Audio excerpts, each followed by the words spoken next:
Welcome back to the channel. This is Chris Morris, and in today's video, I want to touch a little bit on the art of arguing, or maybe a little more specifically, I want to get to the idea of something we should not do when we're arguing. But to set up what I really want to say, let me say something about why we sometimes do argue, or maybe even why we should argue, some good reasons for arguing. I'll have some listed here.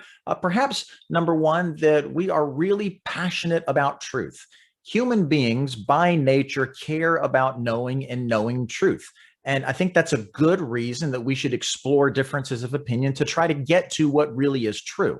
Secondly, because truth and error matters, we can argue because we can be worried about the negative consequences of someone adopting a belief that's not true. And then so a related third reason might be that we just want the best for other people. Maybe it's not so much about worried about the negative consequences that they might experience from believing a false belief, but maybe they're going to miss out on something really important in failing to believe something that actually is true. So I'm sure there are many more reasons why you'd want to argue for truth, but these are some examples of why you might want to push for a positive case. There are, however, some less positive reasons, some bad reasons for getting into an argument.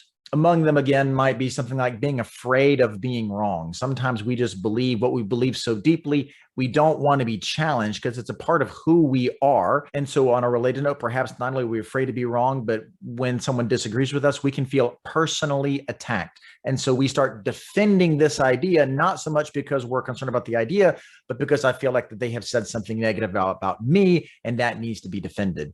And then finally, we may not be as confident as we'd like to think that we are. And so we look for the affirmation of others, because if everyone can agree with us, then we can feel better about ourselves. And it simply is the truth. There's safety in numbers, and there's a reason groupthink exists. Now, I do think it is worth spending some time doing a gut check and asking yourself, why am I getting into any particular argument? Because very often we can deceive ourselves and we can think, or we tell ourselves that I'm really passionate about truth, when in fact what's going on is I'm concerned of other people disagreeing with me because of the way it makes me feel. There is no way for me to know why you are arguing, and I should never in an argument tell you what your motives are for arguing. I would encourage you to ask yourself, why am I arguing for this particular position? What's this about in me? And make sure that you are arguing for the right reasons. What I'm saying here is that above all, we need to make sure that our arguments are in fact searches for truth,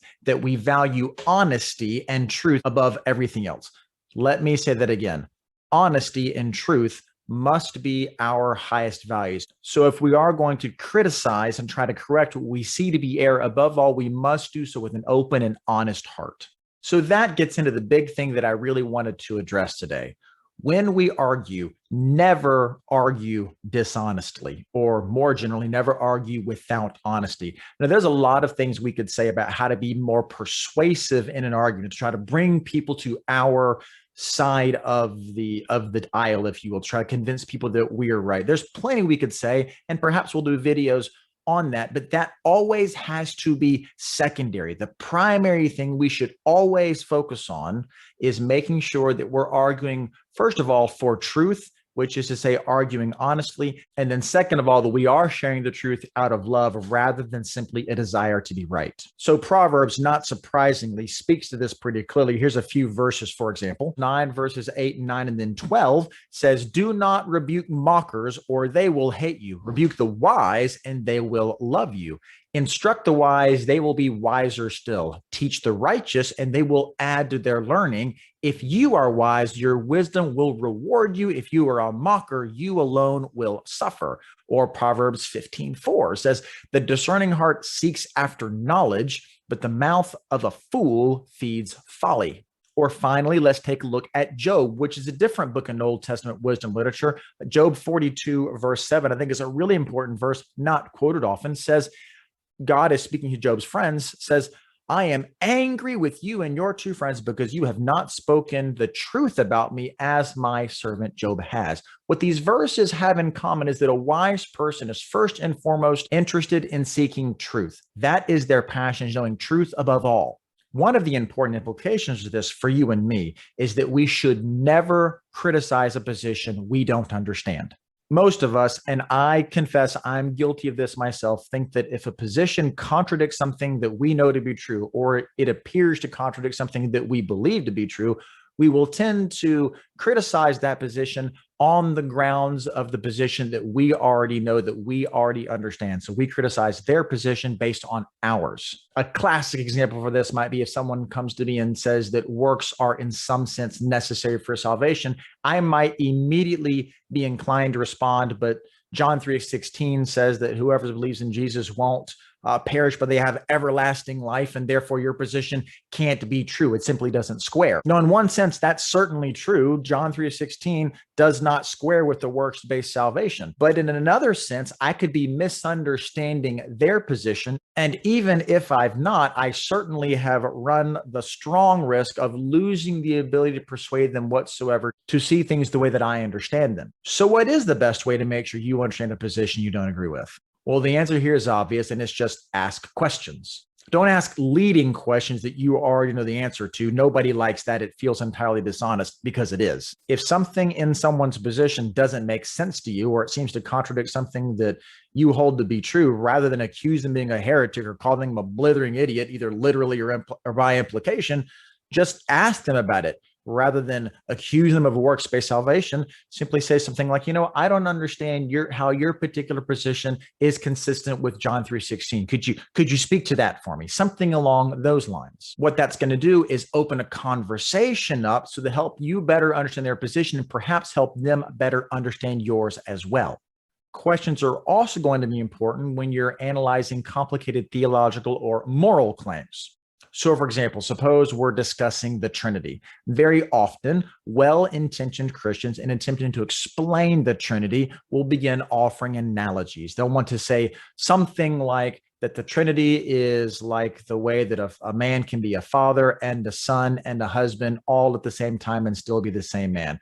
Or perhaps the Trinity is like water, which can be ice, it can be liquid, or it can be a gas, and yet it's still water. Or perhaps the Trinity is like the sun and the warmth of the light and the light itself are all in some sense different, and yet they're all still the same thing. Now, if you've studied theology much, you immediately recognize that all of these three analogies imply some sort of heresy. But rather than immediately attack the person and say, don't you know that's modalism, I could always ask a question and say, I hear the analogy and understand what you're getting at, but have you considered how that particular analogy might promote, say, modalism?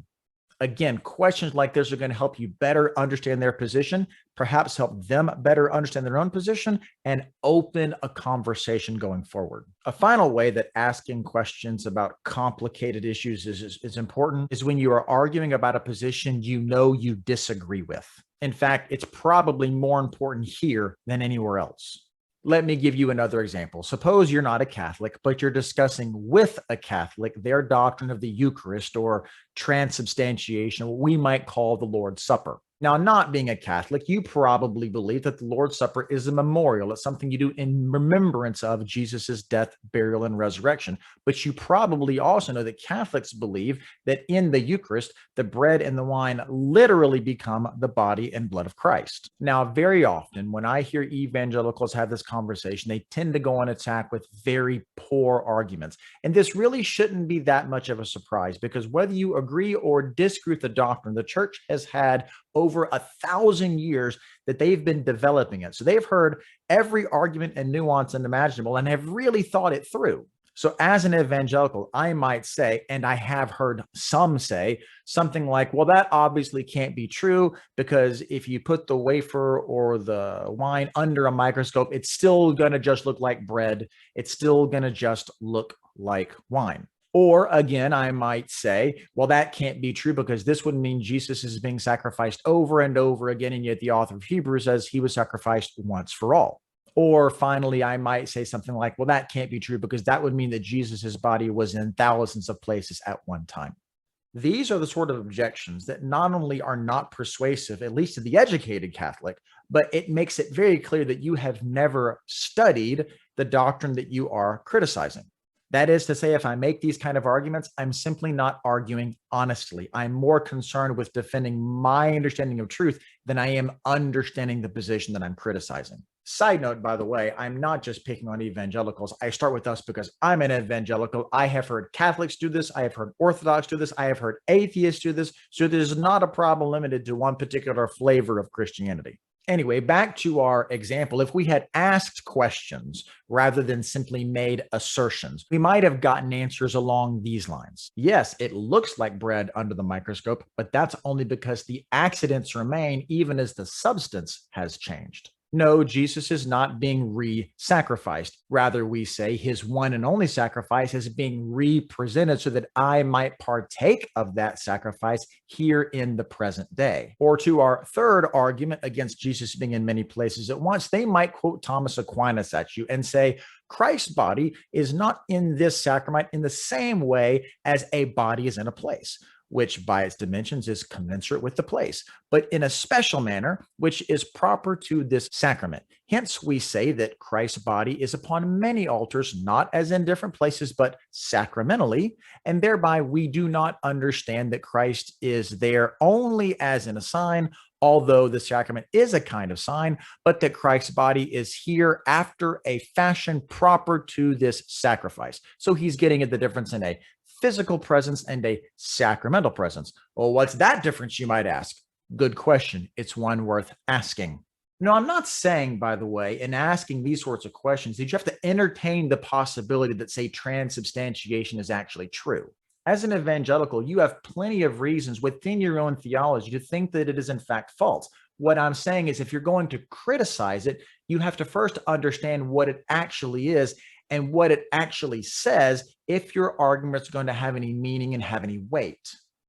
Again, in the same way, if I believe salvation is by grace through faith and someone comes to me and says, James 2:14, faith without works is dead, this is again going to be entirely unpersuasive. They would do much better to ask me how I read that verse, what my understanding, say, of salvation or dead faith or any of these other sorts of terms are. They would get a better understanding of my position so that they could either be persuaded themselves or could point out to me where they disagree. All this then goes for me and you when we are criticizing positions that we don't agree with. Let's make sure that first and foremost, we understand what we are criticizing before we criticize them. Let's be honest, above all, intellectually honest in our theological debates.